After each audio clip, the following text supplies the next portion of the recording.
Hello അസ്സാം വലൈക്കും. അപ്പോൾ ഇന്ത്യ ഗേറ്റിൻ്റെ അവിടേക്ക് ജുമാ കഴിഞ്ഞിട്ട് എത്തിയിട്ടോ. അങ്ങനെ ഞങ്ങൾ ഓട്ടോയിൽ പോവുകയാണ്. ആദ്യം ഫുഡ് കഴിക്കാൻ പിന്നെ ഫുഡ് കഴിച്ചിട്ട് ഉച്ചിന് കുറച്ച് തിരക്കുണ്ട്, പിന്നെ മാർക്കറ്റിൽ ഇറക്കി വിടാറിഞ്ഞു.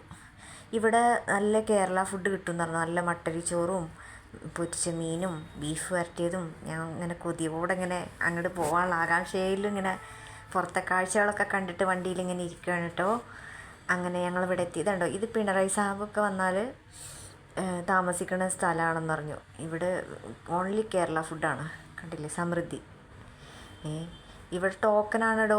ടോക്കൺ അനുസരിച്ചിട്ട് അകത്ത് കയറുക. ഞങ്ങളുടെ 316. നല്ല തിരക്ക്. കുറച്ച് നേരം ഞങ്ങൾ പുറത്തിരുന്നു. അത് കഴിഞ്ഞപ്പോൾ വീണ്ടും ഞാൻ ഇടയ്ക്കിടയ്ക്ക് ഇങ്ങനെ വന്ന് നോക്കി. അങ്ങനെ നോക്കുമ്പോൾ ഞങ്ങളുടെ ടോക്കനായി. ഞങ്ങളിരുന്നു. എടോ മീനും പിന്നെ ബീഫും കാര്യങ്ങളൊക്കെ കഴിഞ്ഞു കേട്ടോ. നല്ല തിരക്കുണ്ട് ഇവിടെ.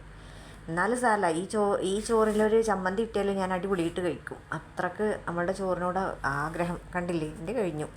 സാമ്പാറും ഉപ്പേരിയും മത്തൻ എരിശ്ശേരിയും പായസവും ഒക്കെ കഴിച്ച് ഞങ്ങൾ പുറത്തേക്ക് ഇറങ്ങിയപ്പോൾ കണ്ടോ, നമ്മളെ മണ്ണാർക്കാടുള്ള ഒരാളാണ്. എവിടെയും നമ്മൾ മലയാളികൾ ഉണ്ടാവുകയും അത് വേറെ കാര്യം.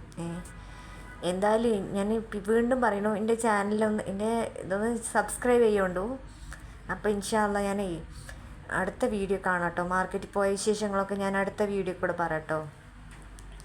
ഉഷ കാര്യപ്പെട്ട് സംസാരിക്കുന്നുണ്ട്. മാർക്കറ്റിൽ എത്തി മാർക്കറ്റിൽ ഇറക്കും. ഉഷ പിന്നെ വിളിക്കുമ്പോൾ ഇന്ത്യ ഗേറ്റിൻ്റെ പോലെ പുറത്തേക്ക് ഇറങ്ങി വന്നാൽ മതി എന്ന് ഇറങ്ങണേ. അപ്പോൾ okay, bye bye, see U.